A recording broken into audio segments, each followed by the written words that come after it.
Just gonna fix the names real quick. My bad, guys.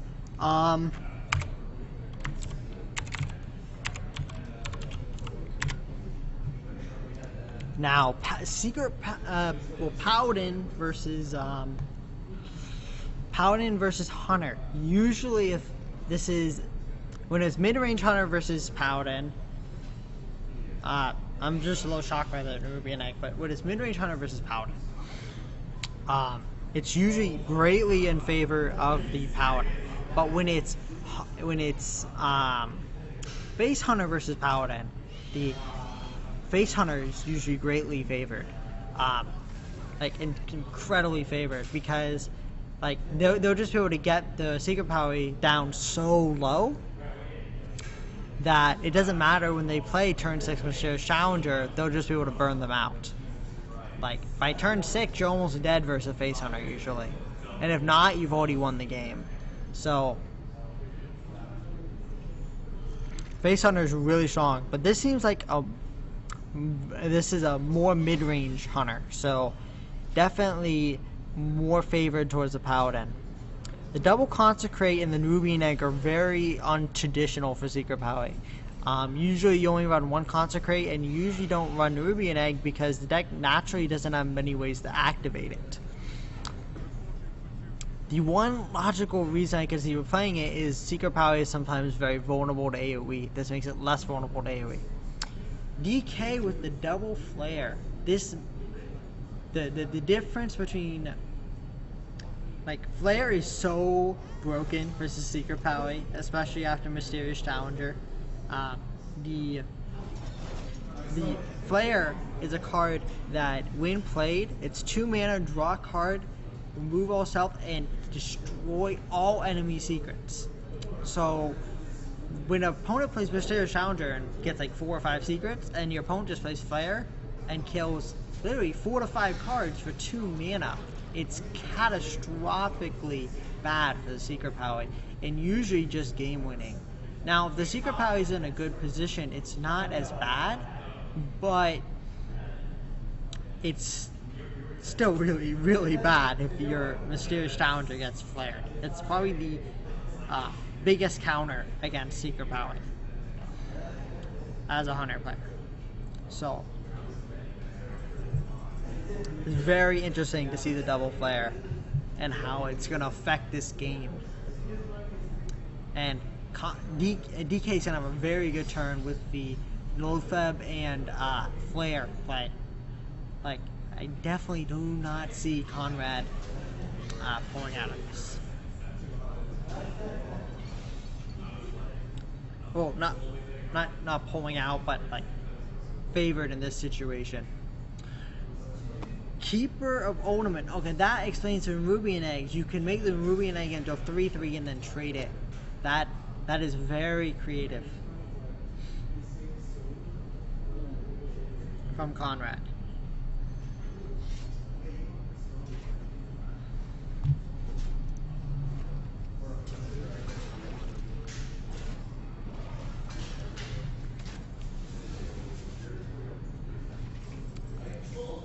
Yeah, we're definitely going to see the Keeper of Ornament on the Ruby and Egg.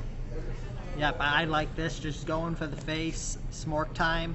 You got 4 damage for 8 mana. It's an insane amount of burn for his Paly. Absolutely insane amount of burn for Paly.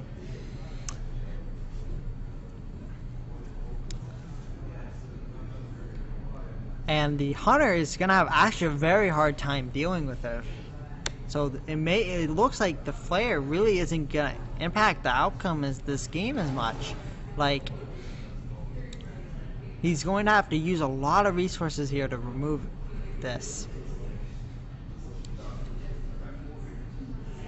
And by popping the, okay, I like this. I really like not popping his Savannah Highmane. That way he's less weak to a card like Consecrate, which deals 2 damage to all minions on the opponent's side of the board. It's the Paladin's board clear, pretty much. But easily a Blessing, a King's Draw, could seal out this game.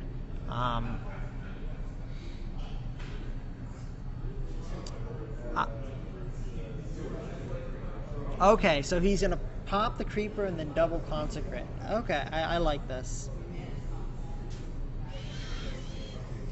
Actually, not as much because he didn't need to pop the creeper with his Nerubian egg. So he essentially missed out on 3 damage, which could put.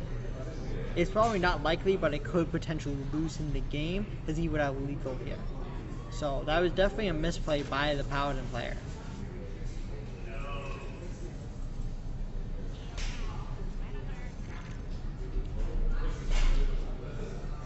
And that's also a misplay because you usually want the same kind of minions next to each other, because that way, if you were to be playing Defender of Argus, it gives you more options of what to taunt. But it looks like there's really no way, unless Dkay does a second Unleash here, for Dkay to come out of this. Possibly Dkay is an explosive trap. Let's see.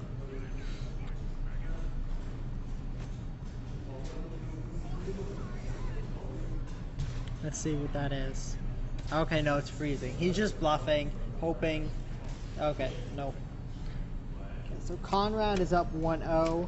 This leaves Conrad with Druid and Warlock, and then Dkay has Paladin. Still has his Hunter. He has his Paladin and a Mage left.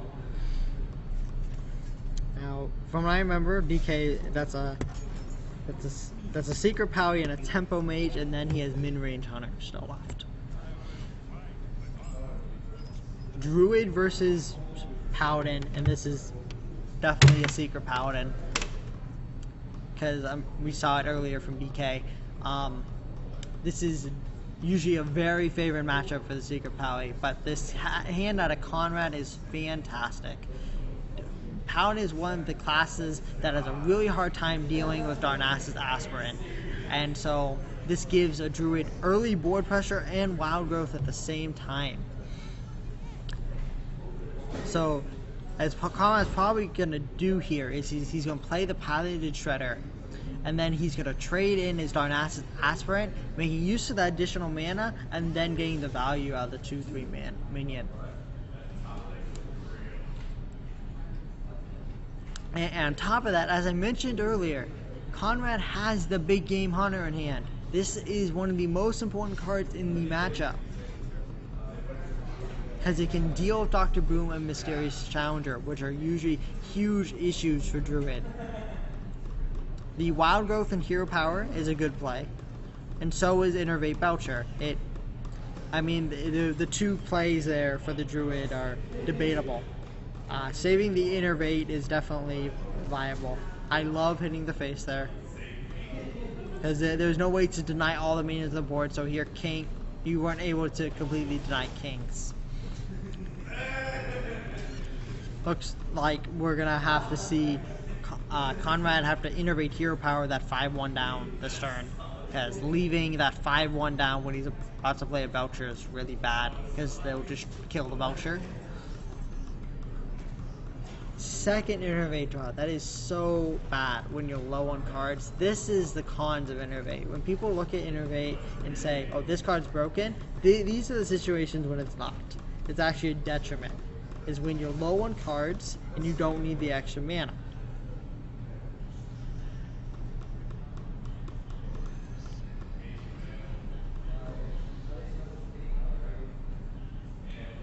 The Loatheb is a very solid play here. Just play on curve.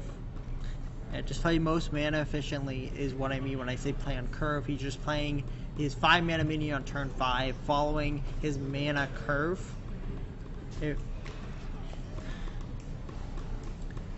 And it trades favorably with a Belcher.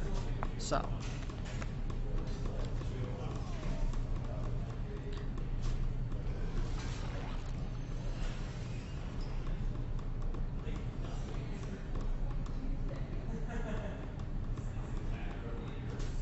I kind of like that hit from the Light Justice into the Ooze, because it Because it lets him do it again next turn and not have to attack a minion into it. And you have Tyrion coming up, so you know you have a weapon coming up soon here.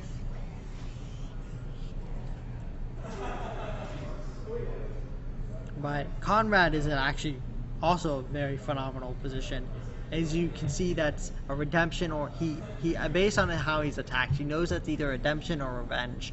And so what he's basically doing with top minions like Vulture on the board, he's saying, you need to attack into me. I'm not going to attack into you. And since secrets are only on your, or only proccable on your opponent's turn, then if the secret power is always doing the trading, that is what we like to call the top deck. That was the perfect card for Conrad to draw. Absolutely perfect. And just swiping that Flame Tongue Totem, I'm pretty sure, and make sure the Flame Tongue Totem is what gets redemption, and I'm pretty sure the 4 damage occurs before. Whoa, okay, there we go. I would have liked to see him, attack with the Shade first, because you see the Shade's not green anymore, so it's dead. That's how you know Boombot. You can kind of predict it. Okay, so I was wrong. The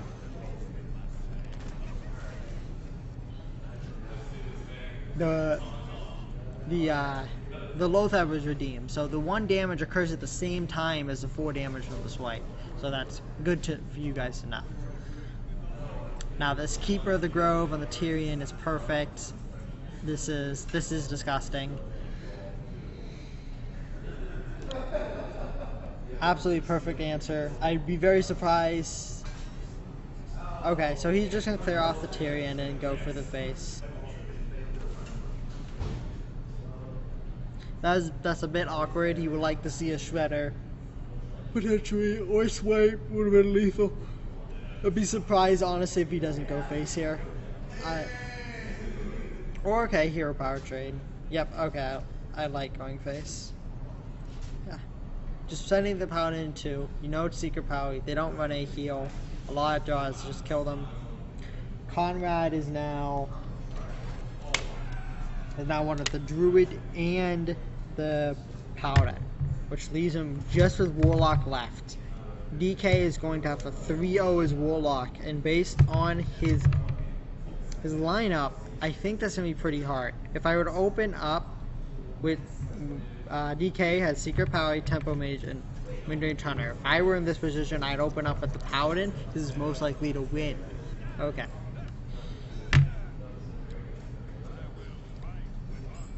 There is argument to play the hardest matchup first, because you're going to have to play all 3 at some point anyways, but I like to play the easiest matchups first, get your confidence back up, and then play the harder matchups.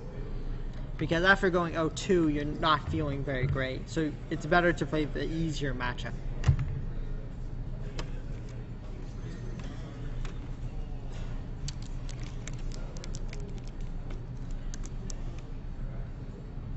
I would really like to see the Juggler here, because it trades favorably. And if that's pretty sure this Noble Sacrifice.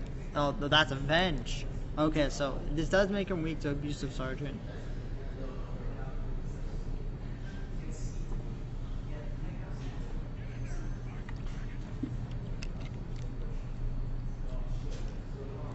Void Terror is an interesting card.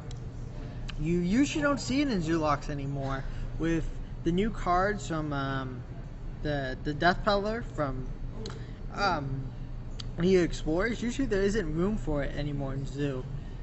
So I'm curious how his deck has been built to accommodate the Void Terror, because it's not just something you can throw into your deck. You actually have to somewhat build a deck for it. That Imp Gang boss is a fantastic draw. That's probably, in my opinion, the best draw in his deck. But he's going to go with something else. Okay, another play he can do is you definitely want to attack the Void Walker into the mini-bot, pop the shield, because at this point you know it's not Noble Sacrifice, I'm pretty sure. And so at this point you think it's a Avenge or Redemption. And what you don't want is for that Avenge to hit the mini-bot when it has a shield on, because then you would just lost the Void Walker. Playing the Void Terror is interesting. It will directly trade with the Minibot, but Blessing of Kings in Dkay's hand will definitely be really useful there. And without Implosion, Warlock doesn't have much ways to deal with a 4 health minion, and then they need to roll lucky on the Implosion. Implosion is a 4 mana card that deals 2 to 4 damage, and for each damage it does, it spawns a 1/1 imp. So when it rolls 2, it's a very bad card, but when it rolls 4, it's absolutely insane. Argent Squire, this is a very non-traditional blue list.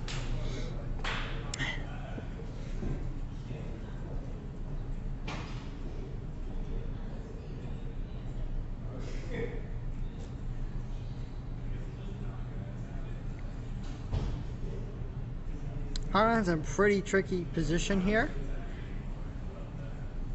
I think killing the 1/1 or popping the shield, I would probably kill the 1/1. Maybe. And then playing the Haunted Creeper and the Ardent Squire is probably the most solid play. Is he going to coin out the... yeah, tapping is definitely better there. And he's going to coin out the Ardent Squire? Awesome. Okay, yeah, he needs to get as much on the board as possible here.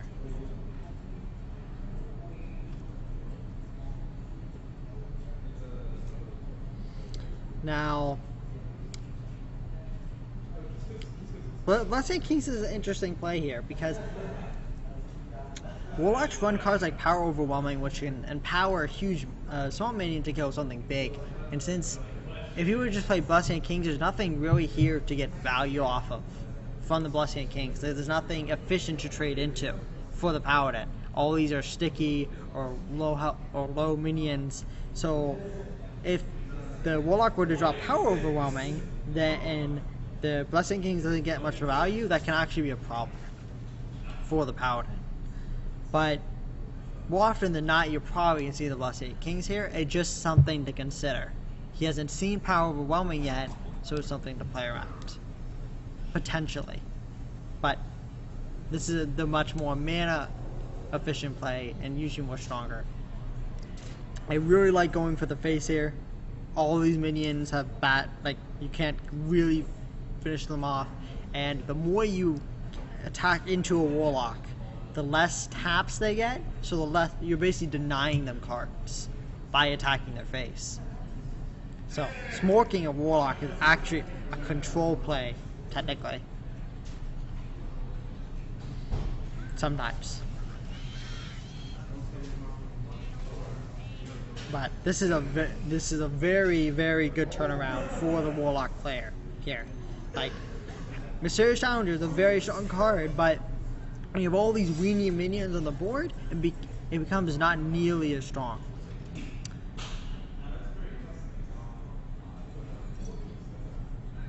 Now let's see how the secrets roll here. Like what does the Avenge hit on? Okay.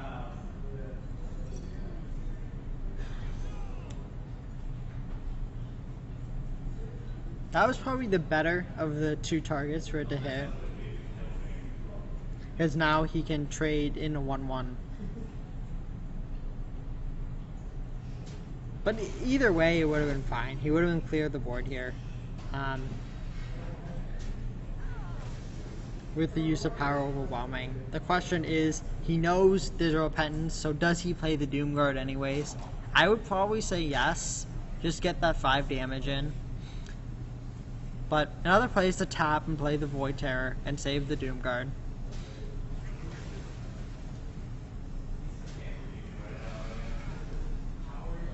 Yep, attack with the Creeper, play the Void Terror, tap. Probably should tap first.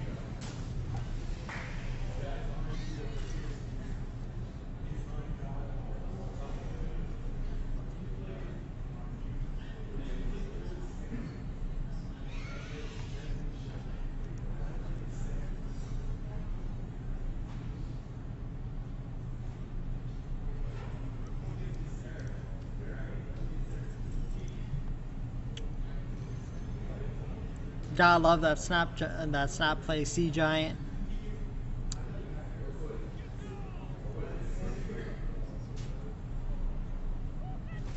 Looks like it's gonna be a race here. It's so inefficient for the Paladin to deal these minions that he just needs to start going for the face, and for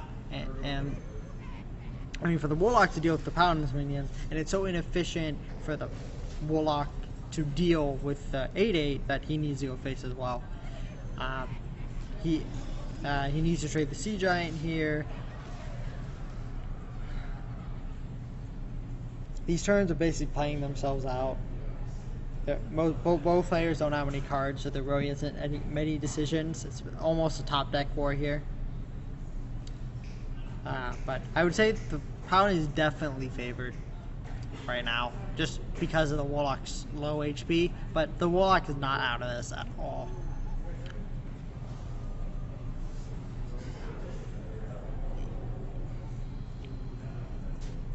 Okay, so he's trading.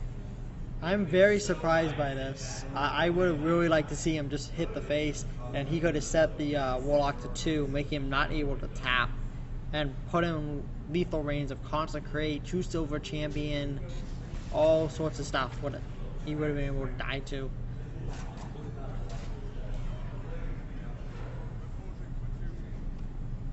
And by putting the Warlock to 2, they can no longer tap. Oh, that is definitely one of the worst cards to draw in Conrad's deck. It is actually the worst. Because Doomguard, Battlecry, charge, discard 2 random cards from your hand. So you're getting a huge, powerful charge minion for cheap cost. The cost of 2 cards in your hand. And the reason why there's a worse draw in his deck is because he now discards the other Doomguard, which you never want to do because it's such a powerful card. It's one of the main powerhouses of Zoo. Warlock.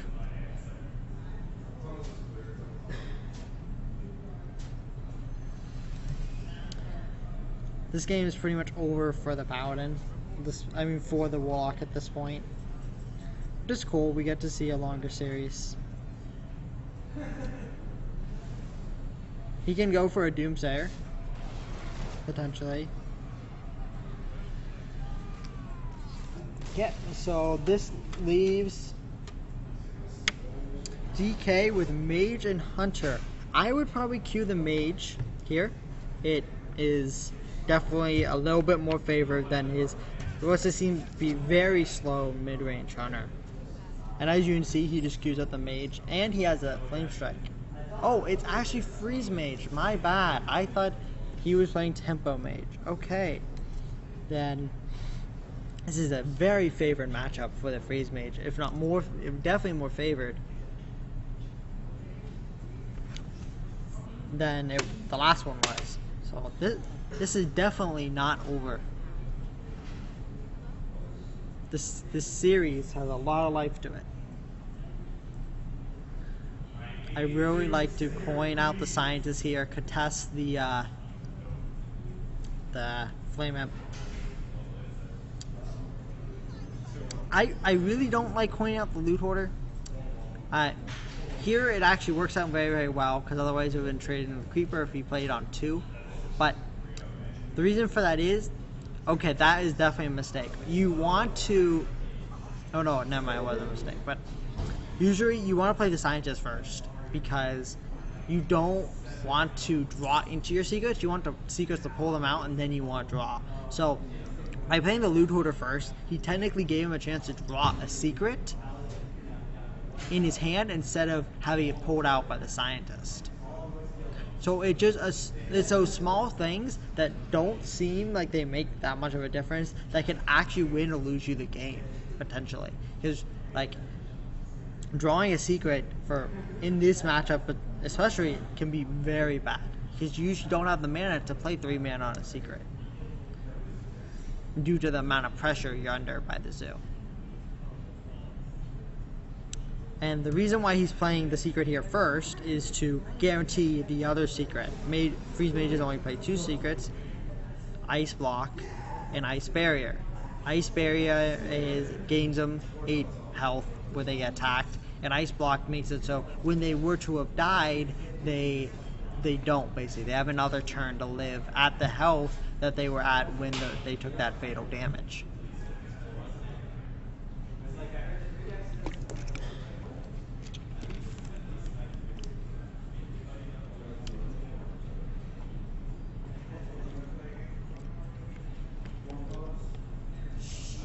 I think Frostbolting there is fine. He needs to start mitigating damage. This is a lot of damage to be taking, and he's got a long way to go before he can really start to clear it off.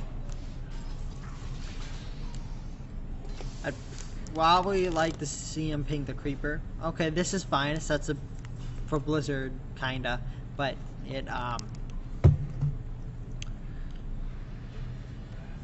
but he wants to start being able to get that creeper dead so he can flame strike it later, the 2/1/1s that pop out of it. Frostnova Doomsayer, I think, is, even though it leaves 2/1/1s on the board, yeah, I think it's still the easy play. He can try to be a little bit greedy with it, wait a turn, because he doesn't really have a play here. So yeah, he can wait a turn if he wants. He doesn't have a play next turn, so you can try to get more value out of it, potentially. Zoo, besides a 1 of Ironbeak Owl, which not every single zoo even runs, doesn't really have an answer to Frostnova Doomsayer. Which Doomsayer is a card that at the start of your turn, destroy all minions. It's basically a full Wrath of God style board clear. And what Frostnova Doomsayer, this is one of the coolest combos in the game, is it makes it so your opponent can't kill it before it's your turn again, by freezing all their minions. And on top of that, it gives you initiative, because if the Zoolock here were to play any minions, they just die next turn. So you're probably just going to see a tap here out of the Zoolock.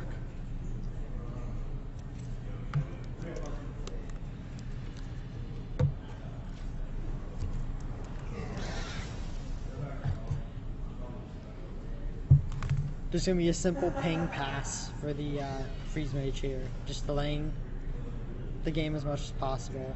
The Zoolock here is getting a lot of clunky cards. Like Sea Giant is sometimes very hard to get out in this matchup, but the Mage just keeps on having all the clear, and he's gonna have it again here with this Flame Strike. And these Sea Giants are gonna be stranded at by being very expensive cost.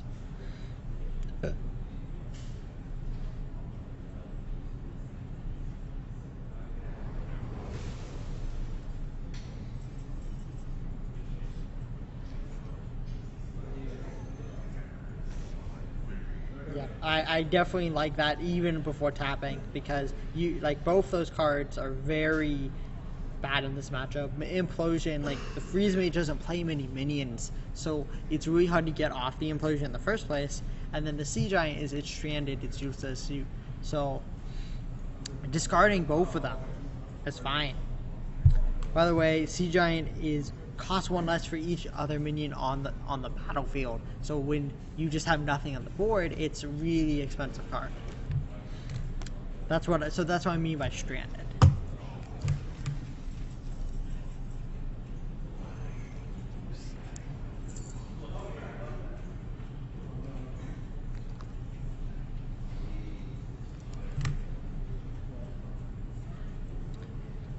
Definitely, you need to tap, and I was playing this earlier. See, the Zoolock has to keep tapping to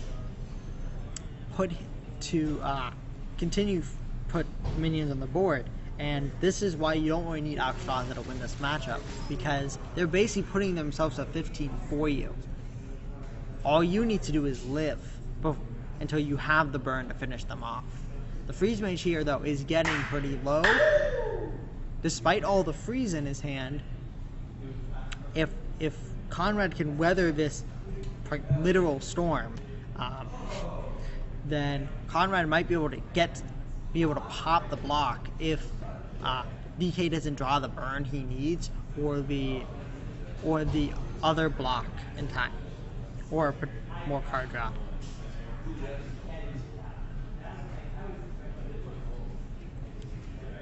I would be very surprised, though, to not see Antonize Frostnova. It's easily the strongest play. But we may see very, if Conrad hits at least a 3 on this implosion, he'll be able to remove the Antonidas, which is, so it's in his favor for this to happen, because 2 out of 3 outcomes of implosion work out for him. So let's see how this goes. Oh, okay, that's game.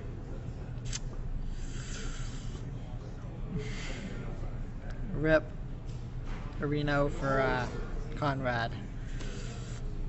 Antonidas, it's a card whenever you cast a spell, add a fireball to your hand, and fireball is 4 mana, deals 6 damage. So basically, next turn, the Freeze Mage here will be able to play a fireball at the Warlock's face and then Blizzard and prevent him from attacking, basically again, and popping his block, and then he'll still have 2 fireballs in hand. One from the first fireball being played and another from the Blizzard being played. So, and that first fireball puts the Warlock at 13, which is in range of double fireball ping, which is the hero power of the Mage. Now, I don't think there's really any way out of this for Conrad here. He might be able to draw Loatheb but delay the inevitable for a turn.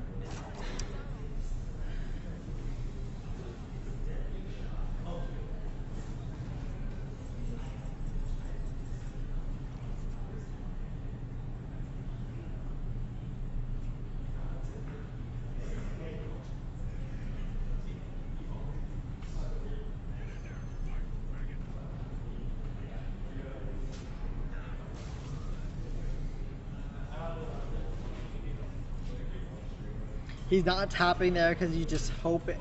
I mean, he knows he's dead because he knows he has at least 2 fireballs in hand, but in case he just didn't have the burn, that's why he didn't tap there. But the game is over. Okay, so that leaves both players with a single deck left. It is 2-2. Dkay has brought back the series. Conrad has his Warlock and Dkay has his Hunter. I'm pretty sure we saw Dkay versus another Zoolock earlier versus Dementio, and that did not turn out too well for him. Especially with the double flare in his deck. That spending 2 mana to draw a card versus Zoo as a Hunter, which is Zoo versus Hunter, is a very tempo-based matchup. It's not very good. So hopefully for Dkay doesn't draw the flares, and hopefully Conrad it does. Conrad here is a fantastic hand. I would be surprised that he keeps the power overwhelming because he doesn't have any sticky minions to use with it. This is amazing hand. You got the best opener in the game in Zoo, which is Void Caller, Coin Flame Imp, and then you got the Dark Peddler to follow it up. Pretty much the new hotness of Zoo. Battlecry Discover, a 1-cost card. Discover is a new mechanic from the Explorers that makes it so you get 3 cards shown to you that are 1 cost, and you pick one of them to add to your hand. And there's many Discover cards added to the game, and it's, in my opinion, one of the coolest mechanics in the game. If this is the direction they're going with RNG, I'm very excited because it's controllable randomness.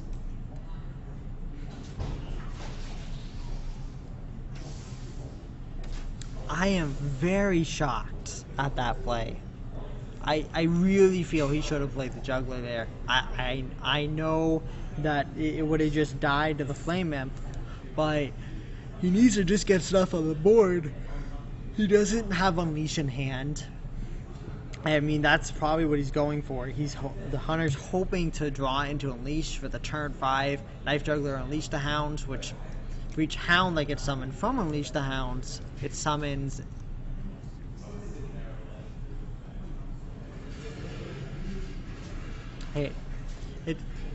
it juggles a minion, a knife. So it's really good at board clearing, especially versus Zoo, which has very low health minions. So But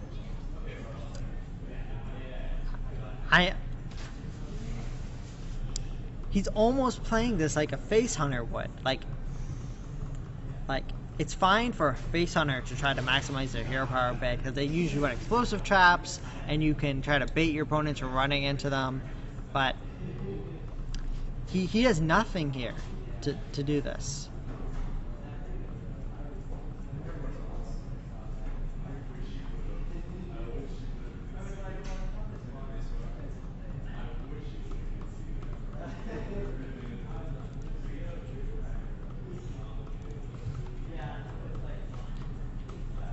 You're probably going to see Knife Juggler Owl on the Nerubian Egg here, and hopefully he juggles the 2-1, but this is getting dire for the Hunter here. Even though they're at equal life totals, you can tell the board is totally massively in the favor of the Warlock.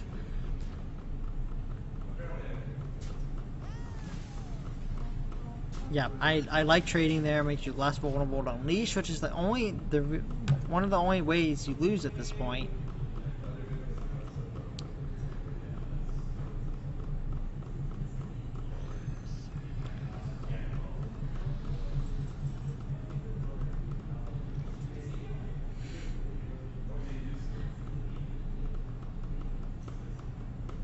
We're probably going to see Conrad tap here. Okay, he's just going to play out the big game hunter, which is fine. I mean, at this point, he's so far ahead on board, he doesn't expect... Like, there's only one target in Dkay's deck for the big game hunter, which is Dr. Boom. He's hopefully actually to end the game by then. Like, to put Dkay in a position that by turn 7, if he were to play Dr. Boom, he'd just be dead.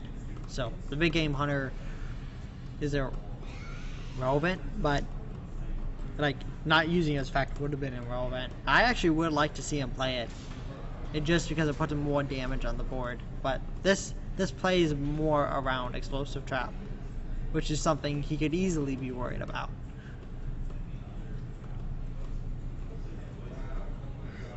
The only play here for the Hunter is Savannah Hyman, which is, I'm pretty sure that's lethal with power overwhelming for the Zulok. So this, unless he were to kill command the Sea Giant, this is lethal.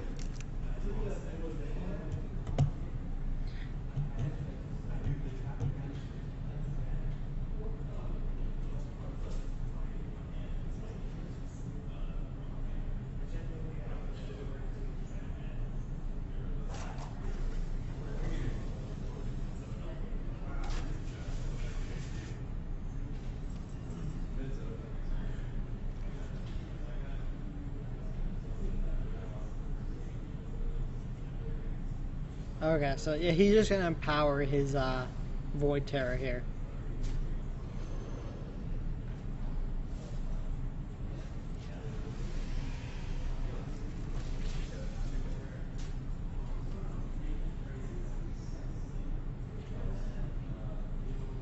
This is gonna be Desperation Flare here.